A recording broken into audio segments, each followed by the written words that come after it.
Hello, friends, and welcome to this, our special International Women's Day conversation. I'm really thrilled to be joined by Reverend Sally Foster-Fulton. She has led and developed a ministry that really brings to life the Church's concern for the world in which it serves. She's led committees within the Church of Scotland, helping the Church engage on questions of public affairs. She campaigned on the behalf of detainees at the appalling Dungarval House Immigration Removal Centre, and she led the Church's work with ecumenical and interfaith partners to support asylum seekers and refugees. For quite a few years, she's led the Scottish office of the Ecumenical Christian Aid movement, which many of you know, and now she leads in a very different way. She's on a sabbatical for a year to act as moderator of the General Assembly of the Church of Scotland, which roughly translates as acting as a public face and ambassador for the Kirk, both at home and abroad, in a almost state church that isn't a state church within Scotland. She's done everything from meeting local groups, attending women's rallies, praying outside nuclear arms base, praying with chaplains to the armed forces, and much, much more. Sally, thank you for joining us. It's an absolute joy. Thanks for the invitation. I understand you've prepared some words to help us reflect more deeply on the role of women and peace. So over to you. Thank you. I have, and I'll start with some pragmatic kind of statistics because I think they're important. But then I want to quickly shift into the heart of why I think that women leaders in peace spaces are so critical. But to start off with, the participation of civil society groups, including women's organizations, makes peace agreements 64% less likely to fail, and that's from Nielsen. A growing body of research and case studies of current and past peace processes reveal how women's participation, whether in official negotiating roles or through grassroots efforts, contributes to reaching lasting peace agreements. The vast majority of peace agreements reached since 1990 fail to reference the conflict experience or post-conflict contributions of half their country's populations. And for that reason, it is so critical that women are not on the fringes and the edges, but in the center of those peace negotiations and strategic decision-making spaces. The female security sector officials frequently also, and I've seen this in Christian aid and humanitarian spaces, frequently have access to populations and venues that are closed to men. And that allows them to really move into those spaces and to gather intelligence that other potential security risks couldn't tap into. So I think again, that's really important. There has been an analysis of 1,860 peace agreements between 1990 and 2019. And the striking statistics are that only 20% of those peace agreements contain references to women, girls, and gender, and only 6% contain at least one provision that specifically addresses violence against women. So when you do not have women and men in those spaces together, you have a very narrow view of what peace looks like, what reconciliation looks like, and how to hold on to those very troubled spaces. So I'm a huge advocate for equity in that space. But I want to quickly flip though, John, to probably where my natural habitat would be, where my heart and roots are. And that's in our theological expressions, because I think very, very often that gives us a window and a lens through which to look that embodies the importance of women and men in those spaces. So I want to start in scripture with some of those very overlooked interpretations, phrases. They've been missed or overlooked or dominated, quite frankly, by a patriarchal interpretation. And it excludes women from peacemaking and peace-building spaces in our churches, in our faith communities, and that has a ripple effect into that wider space. So I want to start with some lifting up some images that we have that we don't pay attention to nearly enough. The first is the Genesis story, when the spirit breath of God is moving over the waters, and it's the Ruach HaKodesh, and it's female. It's entirely feminine. So the spirit of God is a feminine entity, and I think that breathes a whole different aspect into our understanding of the divine. In that same, in a different one of those accounts of Genesis, because you've got two very different accounts. When you've got the story of Ha-Adam, that is gender neutral. It is a human creature, and that is the way it's translated in Hebrew. Only when they are split do you have Ish and Isha, male and female. So you have the human creature in that wonderful myth that we have, in that wonderful story that we have. And then you have the Ish and the Isha. And so there is that symmetry of us together. You also have, and I think this is a beautiful thing, and I don't know if you know, but in ancient Jewish, in ancient Jewish tradition, there's a feminine concept of God, the Shekinah. Now, the Shekinah was and is the burning bush, the dwelling, the settling, the moving, the pillar of cloud and fire. That was the Shekinah, and it's embedded in Jewish literature and lore, and we have completely lost it. It's that, and she is also closely associated with the glory of God, but it's that relationship, holding, caring, concerning, walking with, presence, that is the Shekinah. We also have the Bath Call, or the voice of God, often translated the daughter of a voice that speaks into the abyss and speaks to people. The Torah itself is feminine and means the teachings. And then you have Raham, which means compassion. It also means mercy from the womb, or the bowels, from the guts, and it's feminine. And then Chachna, which means wisdom, which again, like a wise student or one with insight, and it's feminine. And then, of course, the Ruach HaKodesh that breathes over the water and brings us back.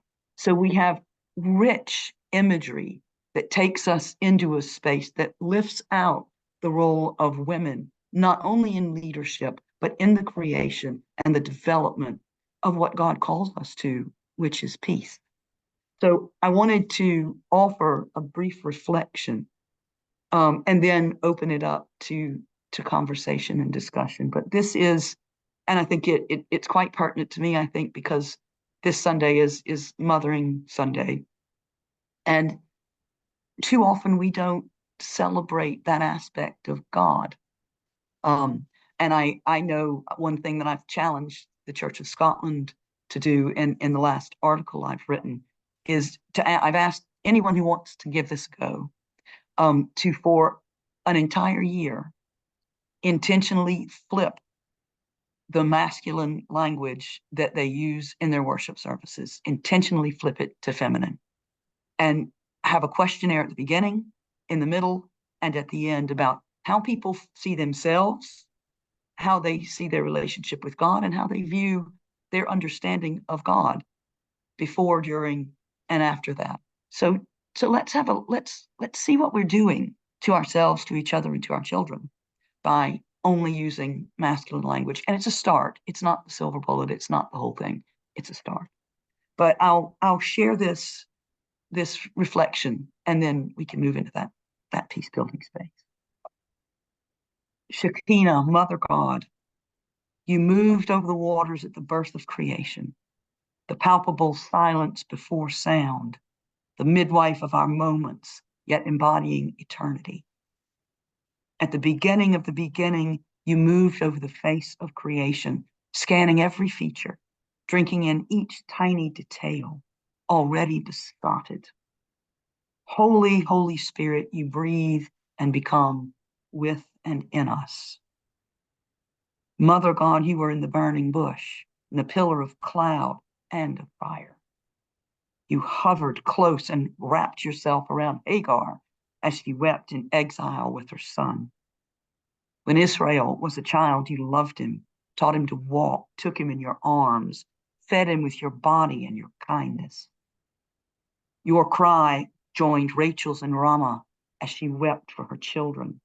Your keening pierced the sky as you refused to be comforted. Yearning in your depths, you longed to gather your children together as a hen gathers her chicks under her wings. Still unable to keep silent, you birthed the wonders that come into being in our hearts, in our hands, all our days, all the days that are. And when our days are ended, you wrap yourself around us, scoop us up, and cradle us home. You will not forget us, cannot forget us, any more than a mother, eternally besotted, can forget the baby at her breast, the child of her heart, the love of her life. So for me, we have a theological mandate to include ourselves as women, to inject ourselves if we have to, and sometimes we have to, into those spaces, because we will find better ways when we work together. I've worked locally, nationally, and globally, and have seen the power of bringing women together. And I may be a tiny bit provocative, but I'm just saying what I've seen. So there is a group in Scotland called Weevolution, and it's women's empowerment groups. It's based on a group in India that did work there, and they were empowerment groups who got together, and it was women's, and it was microcredit. So the women come together and they identify an issue or a challenge or something that's needed, a niche in their own communities, and they develop a business plan around that and grow it. And so they're microcredit schemes that grow. Now, the reason for using women is the studies and the statistics and all the evidence showed that when women are empowered to do this and to make these changes, they stay in their communities and they grow that in their communities. And quite frankly, when men do it, they get the money and they move.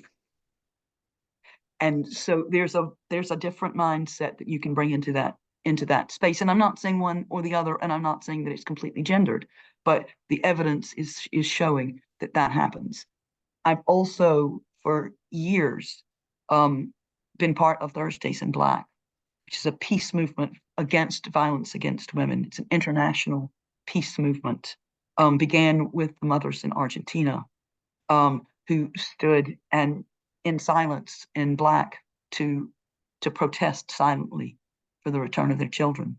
I stood in Jerusalem, and I think it's still happening. I know that before October 7th, it certainly was. Every Friday, women stand in silence every Friday in the center of Jerusalem, calling for an end to the occupation and for peace.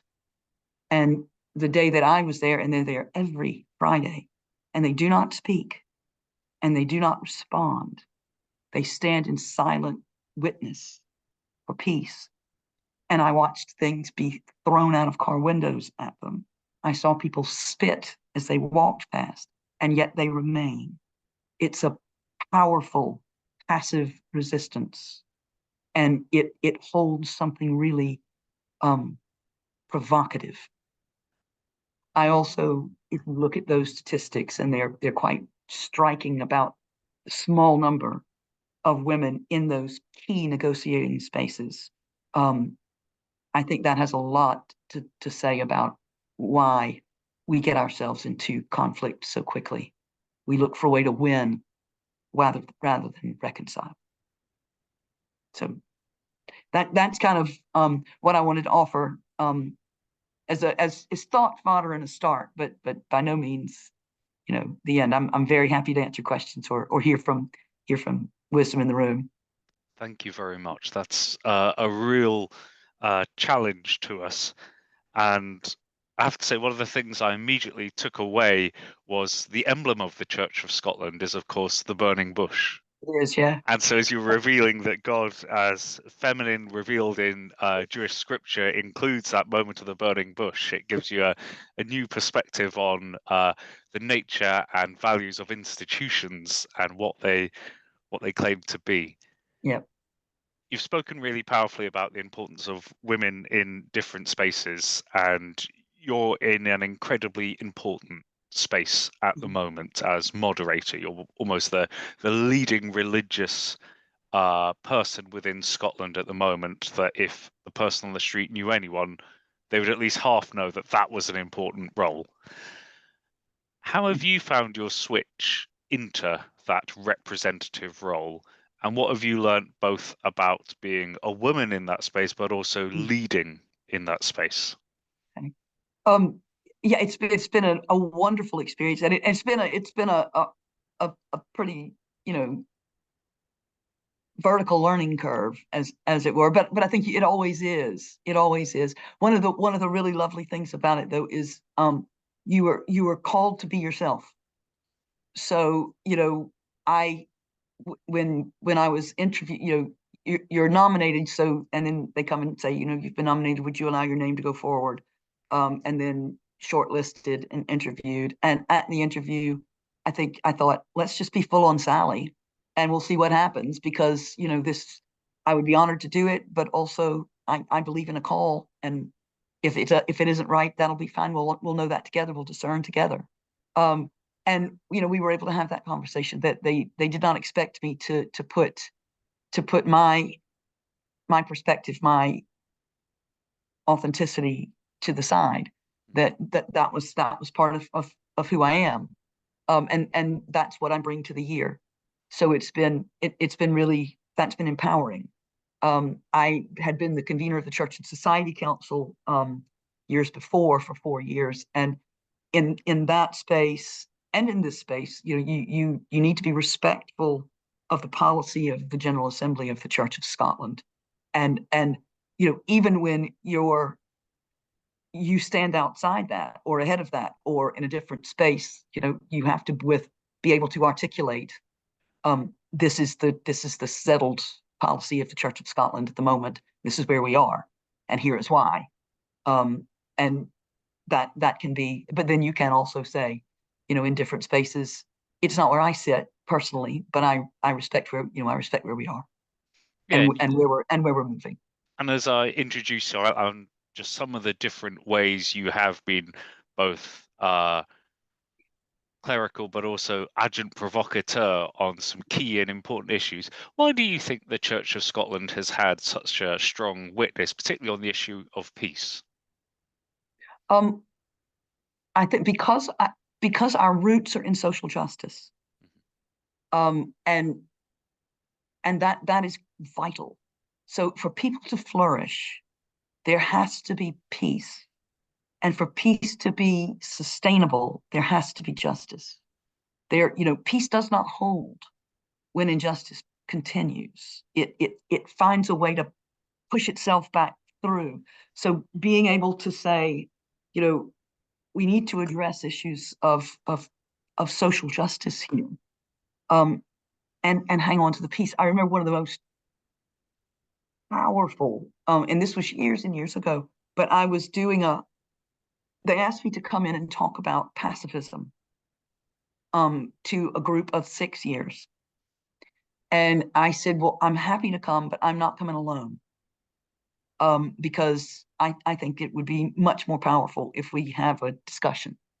So I brought somebody with me he was a military chaplain, and he was able to speak to those young people in a way that they heard it differently, because he was able to say, I agree with absolutely everything Sally says.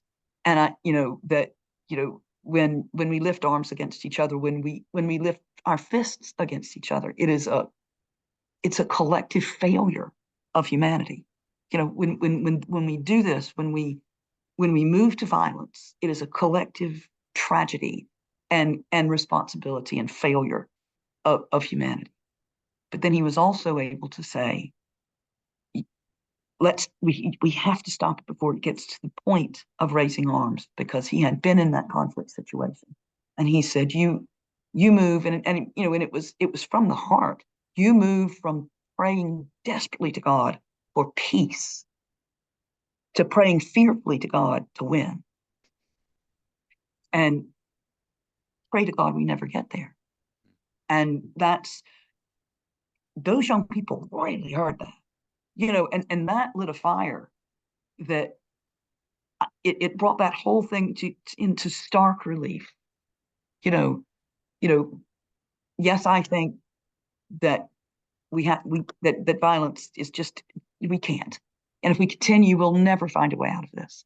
And so how do we find ways to stop it? But that was a really, and again, I think we're going to talk about it later. One of the things a moderator does is visit the armed forces in the chaplain season. So this year I visited the RAF. Now I was very nervous about going, because that's not nowhere near. I mean, you talk about as out of my comfort zone as it could possibly be. That was about as out of my comfort zone as I could get. Beautiful people there because they are walking alongside people in extremis. And people need cared for and loved and looked after wherever they are. And that was the role of those chaplains. And so it kind of blew some of my preconceived ideas about what this was about out of the water. Now, I still feel, and always will, and believe firmly that anytime we take up arms against each other, it's a collective failure of humanity. But I also understand that people need somebody there with them.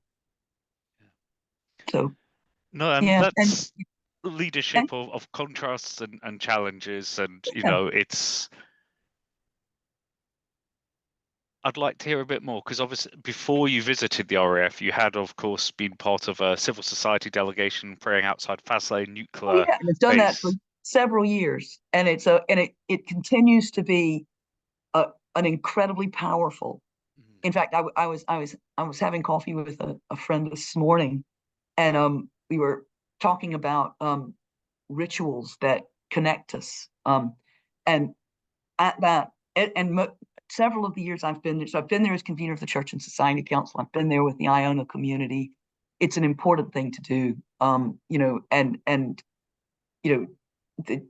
for me, the nonsense that are nuclear weapons, it's a nonsense. It's billion-pound bling that we can't use, or we'll kill everybody in the whole world. And it just, you just want to say, please don't call me naive for saying that that's a nonsense, because the naivete that says that those are going to do anything to bring peace, that's the naive position, in my opinion. But we protest in front of, outside Faslane. And I was there this year.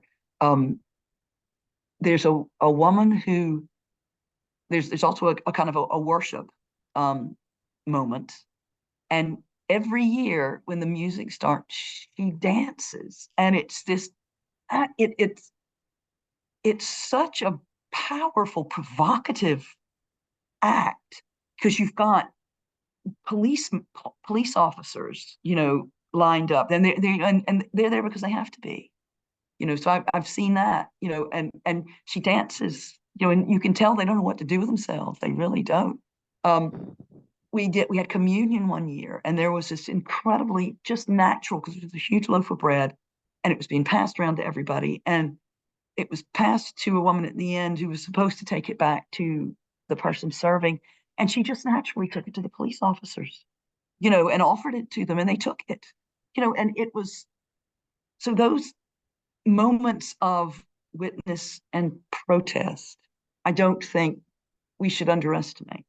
I also don't think they can be the only thing. We will protest outside of Dungavel, because it's horrific that people who have fled violence and fear and oppression, and horror, are immediately put into a position of vulnerability and fear.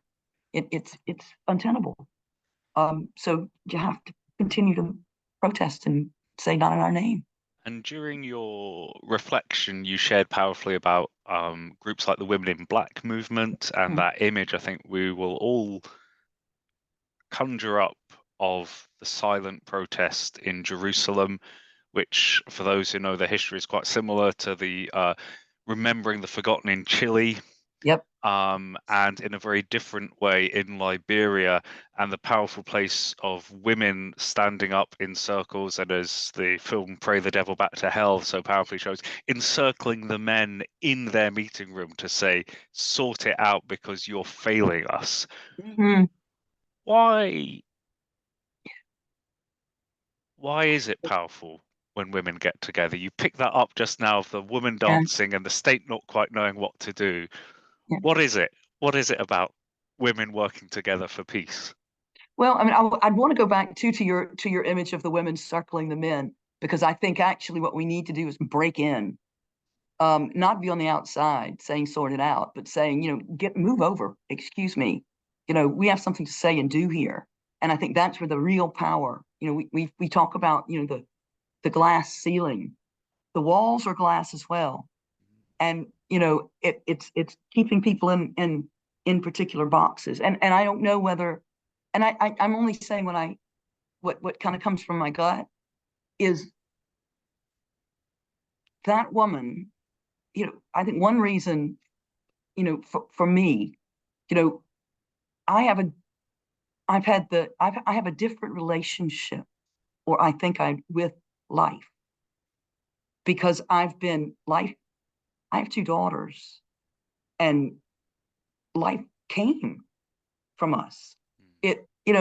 I felt it before anybody saw it. It took things, shared things with my body, and I don't know if part of that is that different reaction or response when women say, this is a nonsense. This is, you know, this makes absolutely no sense. There is no way that this loss of this beautiful life is ever worth this. We have to find out, we have to find ways to not kill and harm each other. And I think maybe that is that part of that powerful. I mean, I remember my daughter sits, and it absolutely blew my brain. My granddaughter was born, and she said, that she was in your womb when, and I didn't. It hadn't. I mean, I probably knew it on some level, but that everything's in. When I was, when she was being born, all that was in my womb, and so it was just, goodness sake, the depth of our connection with each other. And I think, that when when we when we talk about that, when we together, and I'm not saying, as women in this space and men in this space, and that vast spectrum of gender fluidity that we need to embrace and celebrate and let people be themselves. I know I got a mega row from my daughter, which was great. It was absolutely great. When I preached at the Honors of Scotland, the first thing I said was, "Sisters and brothers, look around you." And she said, "It's not." She said, "What are you talking about?" She said, "It should have been siblings." And I said, "But siblings isn't a really pretty word." And she said, "You need to get a grip on yourself, Mom." And it was like, wow. And she's right. So, again, I think, it's looking to each other in our vast array of lived experience. And, and I think was it Desmond Tutu who said that every time you look, that it's right to genuflect in front of other individuals, because when you look when you look into the eyes of another person, you're looking into the eyes of God. Yeah. And how you treat that person at that moment is holy ground. So how can we not, you know, how can we not try to put our incredible humanity into action and find ways not to think we're going to win? Mhm. And one of the ways you explained you're helping sort of tease open that respect and that glimpse of God in others is by encouraging the church to transform its language as a test for the self.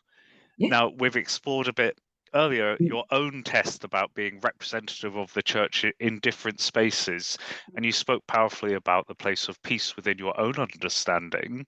How has this public year impacted your own thoughts on the place of peace in your witness? Wow, that's a great question. I think it brings it to the surface in a because you're going to so many different spaces. So you go from, you know, small lunch clubs in Cellar Dyke, which was an absolutely extraordinary experience, and mentoring groups who are teaching Ukrainian refugees English while they're here, to meeting the Pope, to and so and in every space, scratch the surface, the same issues are there. I know when I met the Pope, I took this. They said you need to take the Pope a gift, but what do you take the Pope? I mean, what do you take the Pope?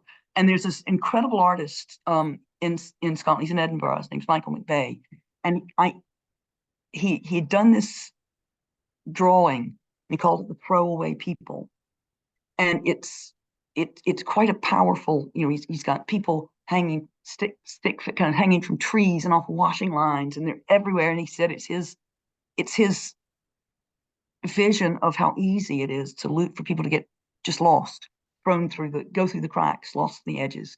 And when I took it to the Pope, I said, I thought this might resonate with you. And he turned it over and wrote on the back of it and said, I don't want to forget that. Don't want to forget what we were talking about. And then we talked about lots of different things, but one was that he calls the priest in Gaza every day. Every day. And so, it's that desperate, what can we do to bring peace? And we just keep trying our best to do that. And I think we have to call it out. And one of the things is to call out the naivete, the genuine stupidity and naive position of war making. And to really challenge when people say, oh, but what else can we do? Well, how can we do anything but? When you stand in fast lane and people say, oh, but you need to have nuclear deterrent, you think, do you?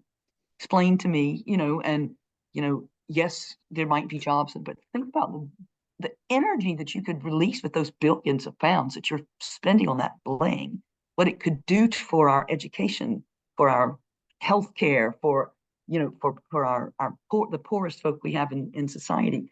And what exactly is this deterring us from? It's horrifying. And when you put on, I've got a pal who wrote a reflection about, she said, she went into her garden and she said, when you don't wear the gloves, you're much more careful with everything in that created space.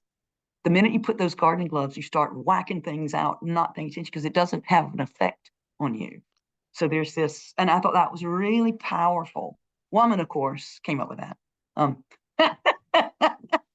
No, that's really, But yeah, that's challenging. And yeah. one of the reasons I find great strength in the Swords into Plowshares passage is it's not just drop the sword, No, it's about transformation.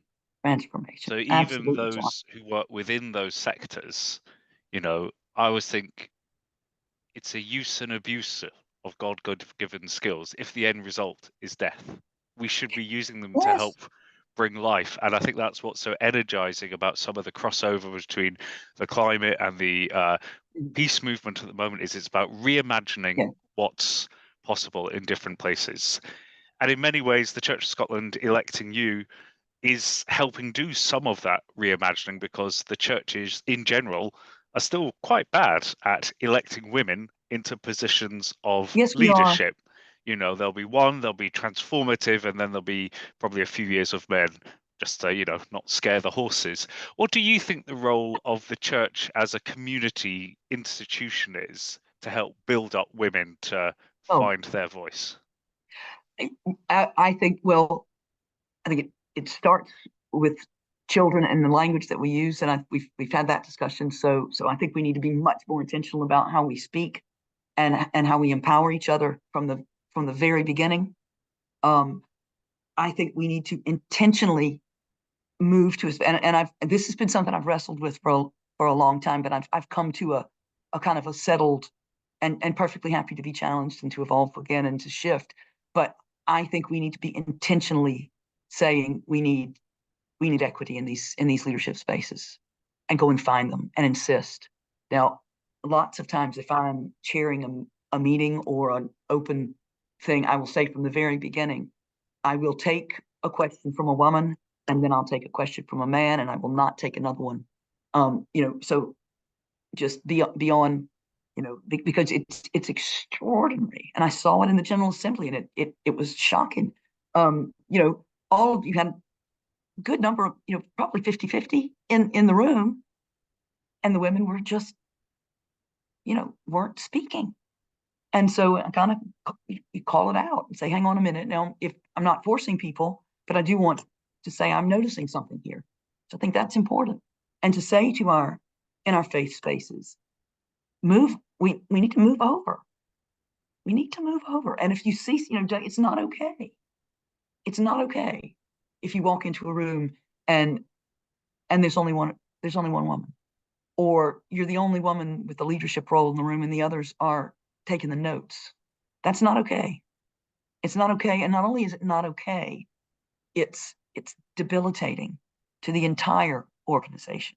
Not, it's not a woman thing. It's a human being thing. It's a how we work together thing. And until there's that equity, peace is not going to happen. Poverty has the face of a woman. The people who suffer most, you can look at the statistics, till the cows come home, are women and children. They are the ones who suffer. I mean, women are I don't want to get my statistics wrong, but I probably will, but at least 5 or 6 times more likely to die in a humanitarian emergency because their role says, you stay with the children, you stay with the folk who can't, educationally don't learn some of the things that men learn because they are excluded from those spaces. And so they are much more vulnerable. It's the pattern and the model that we have is broken. And so I would say to our faith spaces, quit dragging your feet. You should be at the forefront. We should not be dragged into this kicking and screaming. We should have been the ones pulling the rest of folk along. And that's not what we're seeing. I would love for it not to be, because I remember when Lorna Hood was asked to be moderator and I was being interviewed as convener of the Church and Society Council. And they said, and what do you think about it being a woman? And I thought, I can't wait till that's not a question.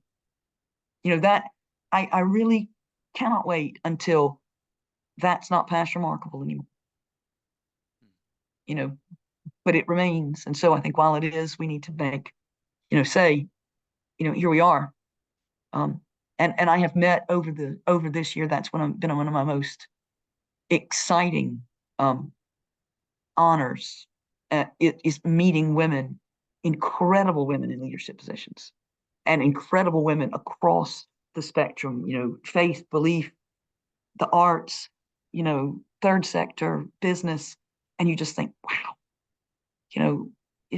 you've got so much you're offering and so much that we could be offering, but we've got to, the walls have got to move.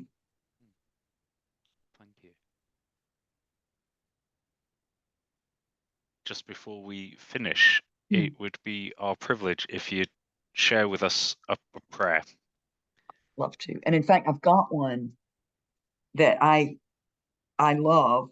And again, it goes back to the feminine image of God. So if it's okay, I'd love to do that one. Okay. Before you were born, my body held you in secret. As you learned to walk, I held your hand. When you let go and ventured out into your bright new day, I held my breath. Bone of my bone, flesh of my flesh, beat of my heart. spark of eternity, gift to the world. You were never mine to hold on to forever, but my heart can't help it. Child of mine, wherever you go, my love, my life, my dreams, and the constant whisper of my prayers go with you. God, our mother, your voice echoes all around us. We catch hints of your pleading in the cries of the hungry, snatches of your pleasure in the laughter of our children, new verses of your song in every dawn chorus. Mother of all, we share the breath of your creative spirit, and your imprint is on every soul. Teach us to see you in each other, and in each other and you, we find peace. Amen.